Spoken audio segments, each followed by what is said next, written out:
Carevčevi dani održani su 21. put u Velikom Gradištu u čast jednog od najboljih violinista Vlastimira Pavlovića Carevca, a najbolja na tom festivalu, na toj manifestaciji bila je naša draga sugrađanka Biljana Petrović, koja je naša gošća jutros. Dobro jutro i dobro nam došli. I čestitke. Dobro jutro, čestitke da sa naše strane.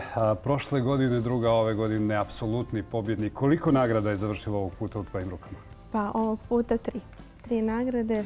Prvo mjesto kao laureat takmičenja. Osvojila sam nagradu publike i jedno od najznačajnijih nagrada koja se ove godine prvi put dodjeljuje.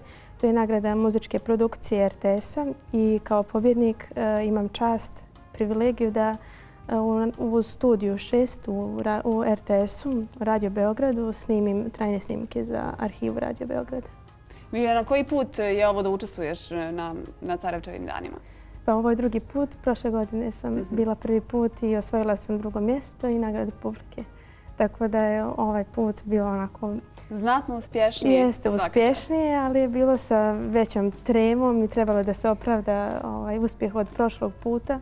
Svi su očekivali da će ovaj put biti još bolji i onda je bio veliki pritisak, ali eto, uspjela sam.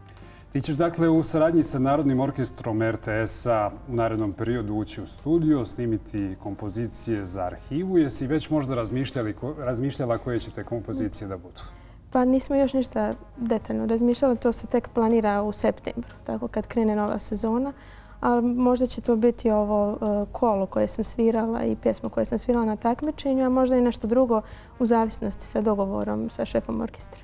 Biljana, koliko dugo ti već sviraš violinu? Ispričaj nam evo ukratko kako je tekao taj tvoj razvojni muzički put. Pa sviram već 12 godina. Završila sam osnovnu, srednju muzičku školu i skoro sam diplomirala na muzičkoj akademiji, odsjek violina. Tako da već dugo smo zajedno, violina i ja, i to je, ne znam, veliki uspjeh i značaj. Jesi možda već negdje planirala sad i neko naredno usavršavanje? Hoće li se nastaviti sa školovanjem? Pa prvobitno bih voljela da nađem neki posao, pa usput da upišem i master i dalje sve što prati.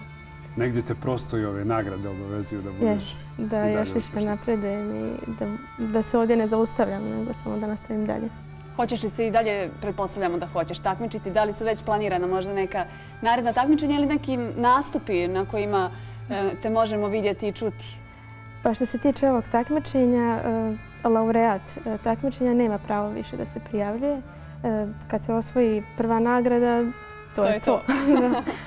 Samo što sljedeće godine učestvujem u revijalnom dijelu jer je to tradicija festivala da svake godine prethodni pobjednik učestvuje u revijalnom dijelu. Sad ono što mene interesuje, Carevčevi dani njeguju tradicionalnu srpsku muziku. Ti si neko ko je završio muzičku akademiju gdje si naravno svirala i klasičnu muziku. Šta od toga ti ovako lično više voliš? U čemu više uživaš? Pa ne znam, to je onako teško pitanje, pošto za ovo sam se školovala, za klasičnu muziku i to je nešto čime se bavim cijeli život. U narodnoj muzici sam relativno kratko, možda malo više od 5 godina, uz ansambl Bisernice ovdje iz Bijeljine, koja je uvijek veliki vjetar u leđa. Tako da ne mogu baš da odlučim. Jednake su ljubavi prema klasičnoj muzici i narodnoj, ali je narodna muzika nešto što predstavlja naš narod i što treba da ostane u našim korijenima i da se ne zaboravi. Ovo što slušamo jeste tvoj nastup na Carevčevim danima i kompozicija koju se izvodila u takmičarskom Ovo je pjesma koju sam svirala. Cvetala mi ruža na penđeru. To je naša izvorna narodna muzika koju je uobličio i ovako na jedan način, onako možemo reći klasični, obradio Vlastimir Pavlović Carevac, kome je festival i posvećen. Pored ovog sam svirala i još jedno kolo Biserka, to je gradsko kolo, također naše srpsko. Tako da nastup je bio veoma uspješan. Da, potvrđuju to i nagrade, naravno. 3 nagrade na ovako značajnom festivalu sigurno nije bilo lako osvojiti. Mi smo ponosni na tebe, odmah da ti kažemo. Hvala vam. Koliko si vježbala? Je li bilo potrebno mnogo truda, odricanja? Pretpostavljamo da jeste.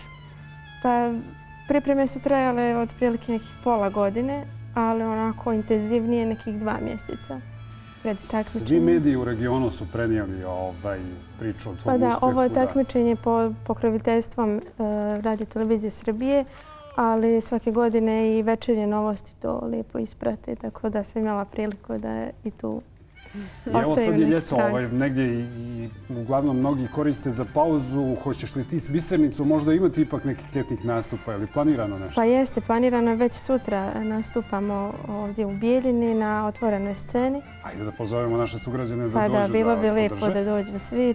Nastup će biti vjerovatno oko 8, pola 9 naveče na platovu ispred Centra za kulturu, tako da očekujemo dosta publike. Evo, imat ćemo svi tu čast da te čujemo. Doći ćemo i mi, naravno. A evo za kraj pogledat ćemo te u jednom muzičkom spotu u kome si se pojavila. Ako se slažeš da uživamo i u tome, uz Halida Bešlića uživamo u nastavku. Biljana je u tom spotu zajedno sa članovima Bisernice. Hvala ti još jednom što si bila naš gost i čestitke. Hvala vam što svaki put ispratite to. Hvala vam.